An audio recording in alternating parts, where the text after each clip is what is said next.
All right, so in chapter 1, we talked about what this book defines as the core of leadership, or the heart of leadership, and it's service.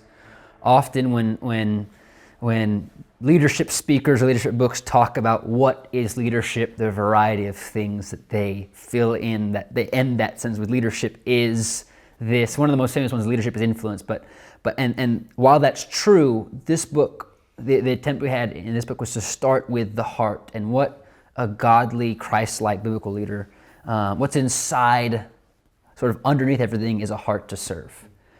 So if that's how we think like a leader, this next chapter looks at how to act like a leader. How does this play out in a leader's life? And what are some of the external actions you see when someone has the internal characteristics that qualify them as a biblical, godly leader? So one of the stories that this chapter starts with is really interesting in China, about 100 years ago, the China Inland Mission was having this debate about succession. Hudson Taylor had been out of the picture for several decades now, and they were debating who would lead a certain church. And there's this great quote, because one of the Hudson Taylor's successor was sitting there. He was an aged man at this point, and they were trying to figure out, what exactly are you looking for? What kind of person are we looking for to take this next leadership role? And he had this great quote, which is in the beginning of chapter 2, and it says, the best test of whether one is qualified to lead is to find out whether anyone is following. And that in many ways sums up or points us in the right direction of how to act like a leader. Do you want to comment on that, or that main thrust that we see in this quote? And I think that the simplest way to say that is a leader leads, and how do you act like a leader? You lead, but we're not sure what that looks like, because we've all experienced either misguided leadership or leadership with a lack of character and no relational skills, or brutal leadership, or all kinds of leadership. So I think we need to narrow that down a little bit, or maybe further define it. But I think it goes back to what we talked about several times in this discussion, is there's, back to Psalm 78, there's the heart. David led with an upright heart and skillful hands. And so I think to act like a leader, the first thing is our heart, having a heart right with God and after God, but also having a heart for people and actually caring about the people we hope to lead. So there's the heart issue of acting like a leader. And then there are skills. And there are a lot of skills we'll talk about that a leader needs, from whether it's strategic planning, or whether it's communication, or whether it's listening skills. There are a lot of skills to be developed as a leader. And so what does it mean to act like a leader? What does it mean to take the lead? And so what we're talking about here are basically, there are three aspects to acting like a leader that we point out in the book. And the first one is that leaders build a team. Mm-hmm. And if you look in the Bible, a lot of the great leaders in the Bible, we think about Moses, and we think about David, and we think about Elijah, and even Jesus, the greatest leader ever. If you look carefully, you'll realize they weren't solo leaders. They all had a team. Moses had Aaron and Hur and Joshua, and David had his mighty men, and then he had an executive team among the mighty men that were these 3 men. And Jesus had his 12. So you find a leader in the Bible who seemed to be a great, amazing leader, and you look a little closer and you'll find out there was actually a team. And so I think what leaders do is build teams. So I think when we want to be leaders and we feel called to be leaders, there's a relational skill we start doing. There's developing a team. There's working with people. The ability to work with others is so important in leadership. And we don't wait until we have a position and then try to build a team. We find the Daniels and the Davids, maybe it was obvious they were going to be leaders because they had built a team and people were gathering to them. And so I think the first step when we talk about what does a leader do, a leader doesn't lead alone. A leader builds a team. One thing that I find interesting about those examples, and so many of the other examples you have in the chapter and in subsequent chapters too, is that the people that the leader, in David's case, was looking to as he was trying to build his team were the people that no one else would look to. So it's both this crazy thing that where God is looking and choosing someone that no one else would choose. God's calling someone that no one else would choose. But then that individual doesn't turn and try and go and find the professionals, try and find the experts in this field or that field, but they're just saying, all right, well, you're here. You want to come with me? Like, there's this problem to solve. You want to solve it together is what I keep seeing kind of in so many. Nehemiah is another example that comes to mind. I love that theme of someone who, in the eyes of man, should never have been called, being able to then turn around to other people who in the eyes of man should never have been called, and then somehow creating a team out of that is amazing. And that story of Nehemiah and some of the other biblical stories really reminds us of the distinction between someone who's a servant and someone who's a servant leader. I think a servant will go, someone who has a really servant's heart will go, there's a problem, and they'll really try to help solve it, and they'll serve alone. And a servant leader says, oh, there's a problem. Why don't we come find a solution? And it's not, we love the person with the servant's heart who just sort of serves, but many ways the person at least who has the skill or the perspective to lead will gather others together and gather a team to go tackle the problem rather than just absolutely trying to attack it on their own. And anyways, it's a fine distinction because we do think that leadership is all about having a heart to serve, but you can be a great servant's heart kind of person and still a great disciple. Yeah, exactly. Yeah. So I mean that's a great distinction to make. And I think that leads to the second point of how do you act like a leader? Number one, you build a team. But number two, you lead the team. And there's a lot of people think once I get the team, we're all the same. We're all of the same value at the foot of the cross. Jesus paid the same price for every single person on the planet, no matter who they are, no matter how they live, no matter how educated, no matter how intelligent, no matter how influential. Same, equal at the cross. But every single person is not equally strategic when it comes to bringing the gospel and bringing transformation in a culture. And I think when we have a team, we can make the mistake of going, okay, I've gathered a team, I've built a team, and then it's a headless monster. There is no leadership. And so I think the second step to act like a leader is to build a team, but then it's to lead the team. And I think in leading the team, there are three components that I've seen, three tools to lead a team. Whether it's a team of peers or a team of people that don't see us as a peer, they see us actually as their leader. When it's a group of peers, very complicated to lead, but it's possible. But the first thing we bring is energy. Bringing energy to every meeting, to every discussion, to every idea, to whatever is happening, the leader has to bring energy. Now, when I say energy, it doesn't mean volume. Some people are more conversational and more sedate in their approach. Other people are, you guys know around our office, we have several people who are very loud and energetic. Whether they're opening a door or whether they're giving a report or whether they're drinking their coffee, there's volume and this bigger than life. Others are a lot more subtle, but there's still an energy. There's still a focus and an all-in type of thing. And so to lead a team, we have to come with energy. We cannot come to a meeting or a moment with a lethargy and with a passivity and with a kind of whatever attitude. Second thing that leaders do to lead their team is bring clarity. And leaders should never tire of bringing clarity to mission, values, culture. There's always a drift away from those. And a leader's job is to constantly bring clarity back to why do we exist? Why are we here? Why are we having this meeting? What is this part of the organization about? Why does it exist? Why does the organization as a whole exist? It's a constant clarity. And then the third part is unity. Anybody who has more than one child at home knows that the job of a parent pretty much every day is to bring unity with their kids.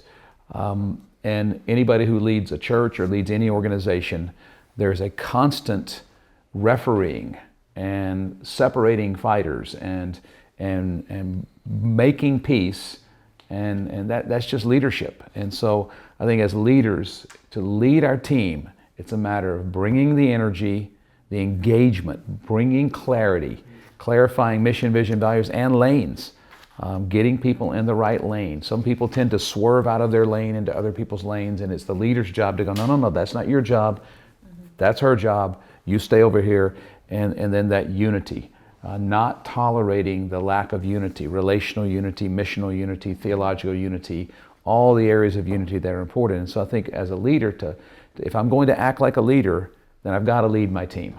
One question I had in talking about acting like a leader, I've noticed this generation, especially millennials, they do tend to like the first part, team building. Yes, this is fun.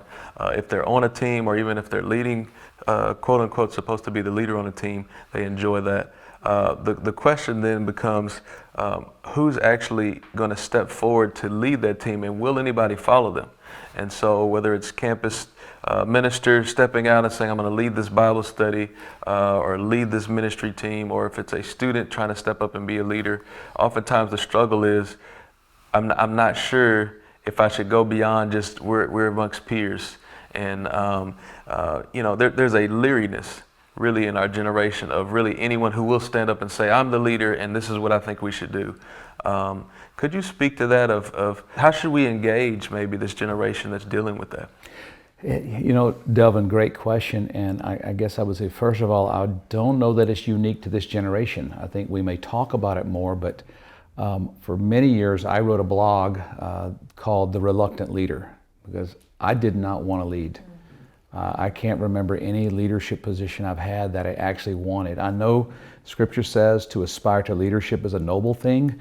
I was less than noble. I've usually ended up in leadership positions. I was content at whatever level of leadership I was in, and then would wake up one day and I had a different leadership position. It's not that I rebelled against God and I don't want to do that, but I didn't aspire. So I really was many times a reluctant leader, but recognizing God wanted me to do it. Therefore, I had to figure out how to lead. So it certainly this generation, but I think maybe I'm just younger than I look. Maybe I am of this generation of the reluctance to lead. But nevertheless, we go back to an obedience to God, and we go back to the mission driving us, and we go back to the heart of leadership, which is seeing something of God's will and of something of a need, and nobody else stepping up to do that, and I have to do it. I'm compelled, as Paul talked about, being compelled by the love of God and being driven by the love of God, which gets back to the heart of leadership. It's not looking for a position and wanting to do that. It's passionate about the need, and then leadership happens. And I think that may be a good way to motivate some of this generation to lead.